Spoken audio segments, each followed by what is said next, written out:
BA द्वितीय वर्ष हिंदी साहित्य के प्रिय विद्यार्थियों, मैं डॉक्टर अरुण बाला, एसोसिएट प्रोफेसर बाबू शोभाराम राजकीय महाविद्यालय अलवर। आज मैं आपको हिंदी साहित्य के प्रथम प्रश्न पत्र रीतिकाल के अंतर्गत रीतिकाल का विस्तृत परिचय प्रदान करूंगी। रीतिकाल के परिचय में सबसे पहले मैं आपको हिंदी साहित्य के काल विभाजन के संदर्भ में कुछ महत्वपूर्ण बिंदु बताना चाहूँगी। हिंदी साहित्य को मुख्य रूप से 3 भागों में विभक्त किया गया है: आदिकाल, मध्यकाल और आधुनिक काल। आदिकाल और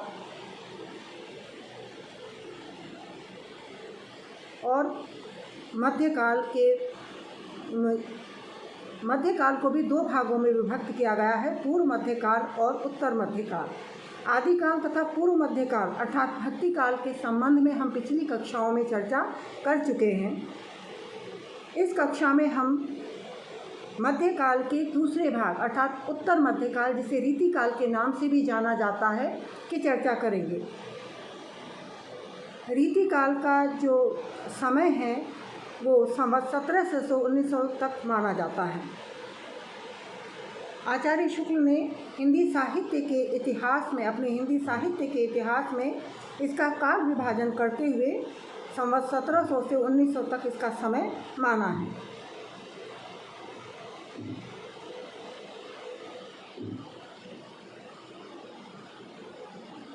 जहाँ तक रीति काल का संदर्भ है, तो रीतिकाल की समय अवधि में भक्ति आदि समस्त जो मान्य प्रवृत्तियाँ थीं वो बहुत पीछे छूट गई थी।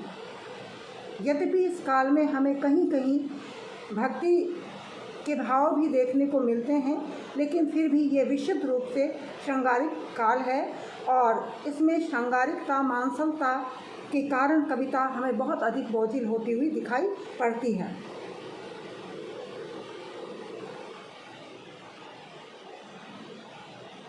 रीतिकाल का जो विषय संबंधी और सीमा संबंधी प्रश्न है वह एकदम स्पष्ट है। जैसा कि आदिकाल के संबंध में इतनी स्पष्टता नहीं है, भक्ति काल में भी स्पष्ट है और रीतिकाल में भी। जहाँ तक विषय का संबंध है, श्रृंगारिकता इसका विषय रही है और समय सीमा का जहाँ तक संबंध है तो स्पष्ट रूप से 1700 से 1900 तक का जो समय है वो रीतिकाल का समय माना गया है। भाव और रस की दृष्टि से ये काल घोर श्रृंगार का काल रहा है और सभी कवि कम या ज़्यादा किसी भी रूप में सौंदर्य और श्रृंगारिकता का ही वर्णन करते हुए हमें दिखाई देते हैं। कला और शिल्प की दृष्टि से इस युग में अलंकार प्रियता, छंद प्रियता और शैली चमत्कार, ये चीज़ें कवियों की विशेषता रही हैं या कवियों ने इनको बहुत अधिक महत्व प्रदान किया है। श्रृंगार और चमत्कार प्रदर्शन ये दोनों ही इस काल की सीमाएं हैं। इन दोनों सीमाओं में सिमटकर जो रीतिकालीन साहित्य लिखा गया वह अपवाद स्वरूप ही श्रृंगारेतर विषयों की ओर मुड़ पाया है। कहने का अभिप्राय है कि कोई 1-2 कवि या कुछ अल्प समय के लिए ही इस काल के कवियों ने श्रृंगार से इतर रचनाएं लिखी हैं। ज़्यादातर कवि और ज़्यादातर समय ये कवि श्रृंगारिकता की रचना करते हुए भी हमें दिखाई देते हैं। अब ये प्रश्न आता है कि रीतिकाल का प्रवर्तन किसने किया या इसके प्रवर्तक का श्रेय किसको मिले। इस समस्या के समाधान से जानना आवश्यक है कि प्रवर्तक का क्या अर्थ है, अर्थात कौन सा कवि किस काल विशेष का प्रवर्तक होने की क्षमता रखता है। तो प्रवर्तक का अर्थ है किसी परंपरा या प्रवृत्ति की नींव डालने वाला व्यक्ति या कवि या साहित्य का, जो किसी विशेष प्रवृत्ति को चलाए वह प्रवर्तक कहलाता है। इसके साथ ही इस व्यक्ति का प्रतिभाशाली होना, गंभीर मत होना और दूसरों को अपने मत के अनुसार चलाने की सामर्थ्य रखने वाला होना भी आवश्यक इसकी विशेषता है, इसकी अनिवार्य योग्यता है।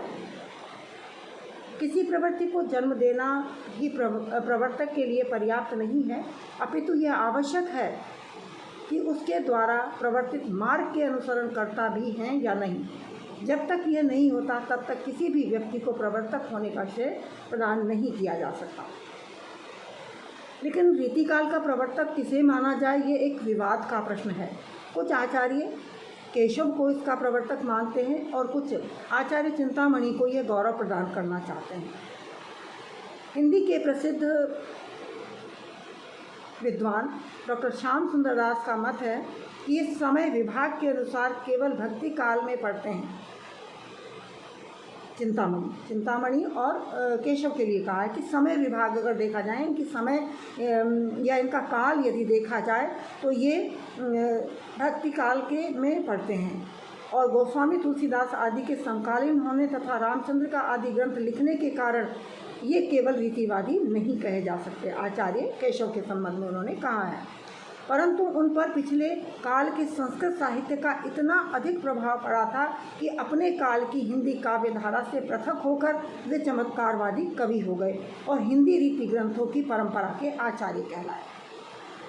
यानी कि केशव समय सीमा के हिसाब से तो भक्ति काल में आते हैं, लेकिन उन्होंने जो परंपरा के हिसाब से उन्होंने अपने समय में रहते हुए भी अपने समय की प्रवृत्तियों से अलग हट करके जो अलग एक रीति चलाई, एक परंपरा चलाई, एक प्रथा चलाई, और वो अपने काल से इतर एक चमत्कारवादी कवि हो गए। तो इस कारण वह ही हिंदी साहित्य में रीति काल के प्रवर्तक कवि माने जाते हैं, ऐसा डॉक्टर श्याम सुंदर दास का मत है। इससे कुछ लोग ये भी निष्कर्ष निकालते हैं केशव को ही श्याम सुंदर दास ने रीति काल का प्रवर्तक कवि माना है। इस प्रकार से यदि देखा जाए तो श्याम सुंदर दास जी का ऐसा मानना निराधार भी नहीं है, क्योंकि केशव से पूर्व कोई भी किसी भी हिंदी कवि ने रीति ग्रंथ नहीं लिखे थे। यदि हम उदाहरण के स्वरूप में सूरदास का साहित्य, लहरी नंददास का रसमंजरी और कृपाराम की हित तरंगणी व कर्णेश का कर्णाभरण लें, फिर भी जो बात केशव में के एक आचार्य की जो बात केशव में है वह उनमें देखने को नहीं मिलती है। रामचंद्रिका तक में ये प्रवृत्ति रामचंद्रिका में ये प्रवृत्ति देखी जा सकती है कि उन्होंने अलग से परंपरा से हट करके उन्होंने साहित्य सृजन किया और हिंदी में आचार्य परंपरा को, संस्कृत की आचार्य परंपरा को आगे बढ़ाया। इस प्रकार हम केशव को हिंदी साहित्य के रीतिकाल के प्रवर्तक के रूप में मान सकते हैं। हालांकि ये निर्विवाद नहीं है, लेकिन फिर भी इनको माना जा सकता है।